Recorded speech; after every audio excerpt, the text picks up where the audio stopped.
नागपुरात कायदा आणि सुव्यवस्थेला आव्हान देणारी आणखी एक घटना समोर आली आहे। भर रस्त्यात एका व्यक्तीला चाकूचा धाक दाखवत मारहाण करण्यात आली आणि त्याच्याकडील रोकड जबरदस्तीने हिसकावून नेण्यात आली। नंदनवन परिसरात घडलेल्या या घटनेमुळे नागरिकांमध्ये भीतीचे वातावरण निर्माण झाले आहे। नागपूरच्या नंदनवन पोलीस ठाण्याच्या हद्दीतील अन्नपूर्णा माता मंदिराजवळ असलेल्या देशी दारूच्या दुकानासमोर ही घटना घडली आहे।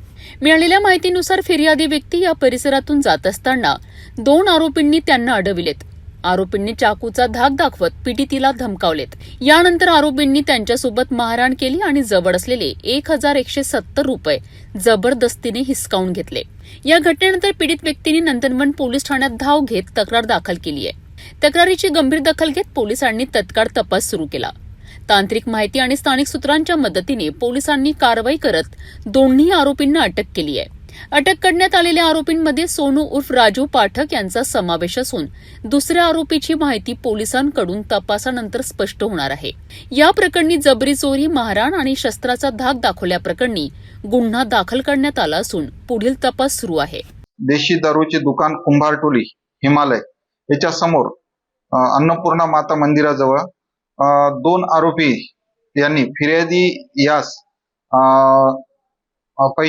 दारूसाठी पैसे मागण्याच्या कारणावरून चाकूने धाक दाखवून तसेच थापडबुक्याने व चाकूच्या मुठीने मारहाण करून त्याच्या खिशात असलेले 1170 रुपये त्यांनी जबरीने काढून घेतले होते। तर त्या सदर अनुषंगाने आपले पोलीस स्टेशन नंदनवन येथील डीबी पथक यांनी वरिष्ठांच्या मार्गदर्शनाप्रमाणे आरोपीचा शोधकामी रवाना झाले आणि त्यांनी सदर गुन्ह्यामध्ये सोनू उर्फ राजू पाठक वय 45 वर्ष राहणार जुना बगडगंज नंदनवन व आकाश संजय कोहळे राहणार कुंभारटोली नंदनवन असे यांना ताब्यात घेतलेले असून त्यांच्याकडून गुन्ह्यात गेलेला जो मुद्देमाल आहे जबरी चोरीमध्ये 1100 रुपये असा जप्त करण्यात आलेला आहे।